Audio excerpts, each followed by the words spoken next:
क्यों Indian youth jobless है। लाखों बच्चे कॉलेज कोर्सेज ट्रेनिंग सब कुछ कर रहे हैं और जॉब्स की भी कमी नहीं है, फिर क्यों नहीं जॉब्स मिल रही 65% यूथ को। दोस्तों ये देखो, पुणे में एक कंपनी में वॉक इन इंटरव्यू चल रहा था। 3000 जॉब सीकर्स पहुंच गए वहां इंटरव्यूज देने।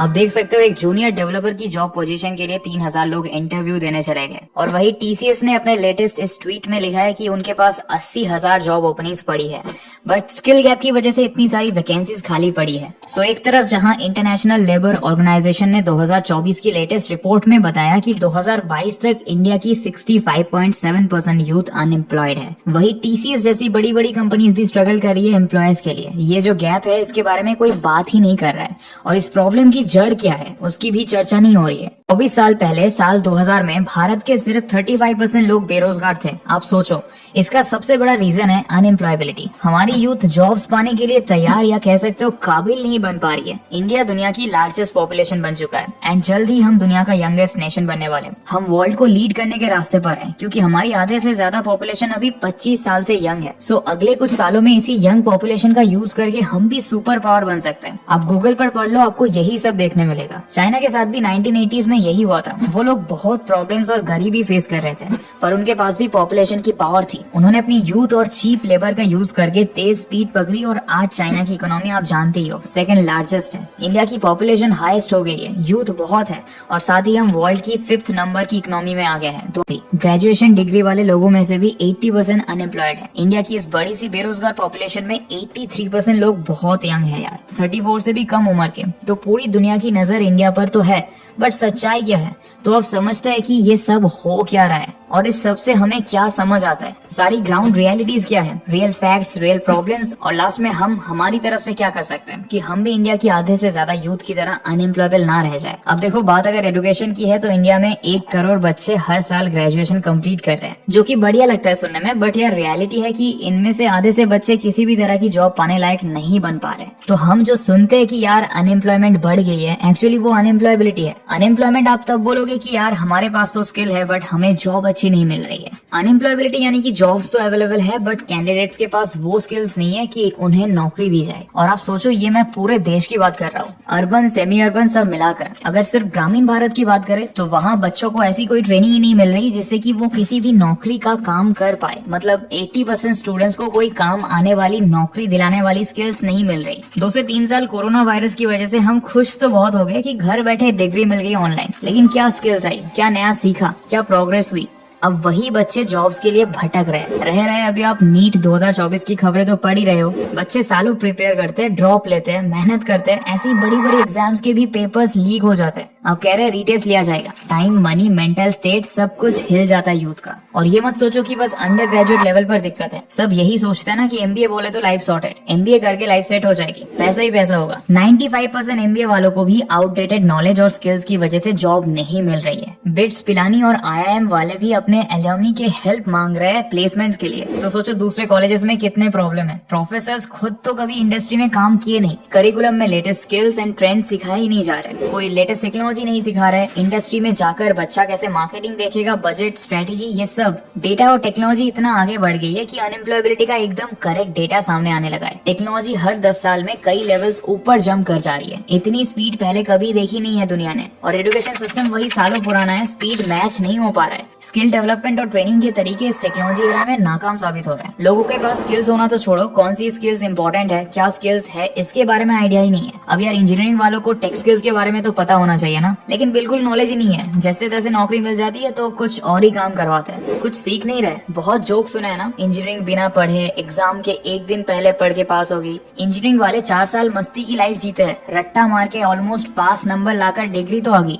स्किल्स की झोली खाली रह जाती है। 4000 से ज्यादा इंजीनियरिंग कॉलेजेस हैं, पर बस फीस इनपुट और डिग्री आउटपुट। आने वाले क्रेजी टेक्नोलॉजी वर्ल्ड में कैसे फिर बच्चे जॉब्स लेंगे? आप इंडस्ट्री का नाम लो और वहाँ पर एआई ने 2 साल के अंदर चमत्कार कर रहा है, लेकिन आप एक ऐसा कॉलेज का नाम ले सकते हो क्या जहाँ के बच्चों को उनकी इंडस्ट्री के लिए एआई स्किल्स सिखा रहा है? हाँ, कुछ लोगों ने एआई का एक चैप्टर डाल दिया है, गूगल से इन्फॉर्मेशन, यूट्यूब के वीडियोस दिखा देते हैं, पर क्या कोई आपको सिखा रहा है एआई टूल्स एंड टेक्नोलॉजी का प्रैक्टिकल यूज? इंटरनेट हमारे पास आया लगभग 30 साल पहले, उसके बाद 3G तक हम 12 साल में पहुंचे, फिर 4G 4 ही साल में आ गया और 2 से 3 साल बाद 5G, 6G पर ऑलरेडी काम चल रहा है। आप स्पीड समझ रहे हो? आप कोई भी इंडस्ट्री उठा लो यार, प्रोग्रेस की स्पीड क्रेजी है। हर जगह टेक्नोलॉजी इंटीग्रेट हो रही है। 2 से 3 साल पहले तक हमने जनरेटिव AI, चैट जीपीटी वगैरह कहाँ सुना था, और अभी देखो जॉब्स को खतरा। हर एक इंडस्ट्री में यूज कई तरह के टास्क AI कर रहा है जो मैंने अपने ग्रेजुएशन के वक्त सोचा भी नहीं था कभी। Image, voice overs, videos, ads, translation, coding, AI सब कुछ करने लगा। कुछ महीनों के अंदर क्या रियलिस्टिक रिजल्ट्स आने लगे। पहले आप देखकर बता सकते थे AI जनरेटेड वीडियोस, अब डीप फेक्स वायरल हो रहे हैं और महीनों बाद पता चल रहा है कि वो AI से फेक वीडियो बनाकर किसी और का फेस था। अब आप बताओ कि जब टेक्नोलॉजी इतनी तेजी से बढ़ेगी तो हमारी यूथ की अनएम्प्लॉयबिलिटी भी तो बढ़ेगी। फिर कंपनीज और बिजनेसेस का या इवन गवर्नमेंट डिपार्टमेंट्स का परफॉर्मेंस, आउटपुट, प्रोडक्टिविटी सब कुछ जमीन पर गिरेगा ही,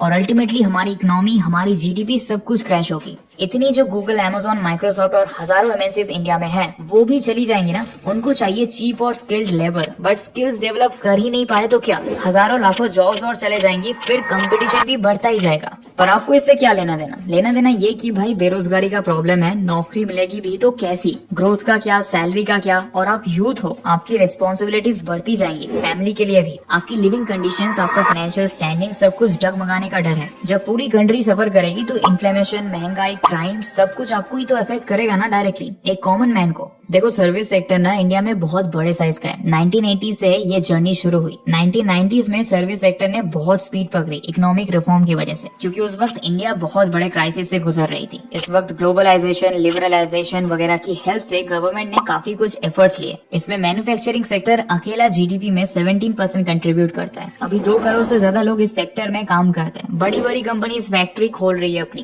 पर अब सबसे ज्यादा नीड है कि सर्विस सेक्टर की नीड्स के हिसाब से वर्कफोर्स को स्किल किया जाए। टेलीकम्युनिकेशन, हेल्थ केयर, मैन्युफैक्चरिंग, बहुत कुछ है इसमें, और यहाँ बहुत लॉसेस हो सकते हैं कंपनीज को और इंडिया को, क्योंकि फिर दूसरी कंट्रीज में ये जॉब्स चले जाएंगे। हमारे आसपास ही देखो ना, बांग्लादेश, मलेशिया, इंडोनेशिया, हर जगह स्किल्ड लेबर है, यंग भी है। सो इंडिया के लिए ऑल्टरनेटिव्स तो मिल ही जाएंगे ना। चीप लेबर भी है। बांग्लादेश से H&M, ज़ारा जैसी बड़ी बड़ी ग्लोबल ब्रांड्स काम करवाती है।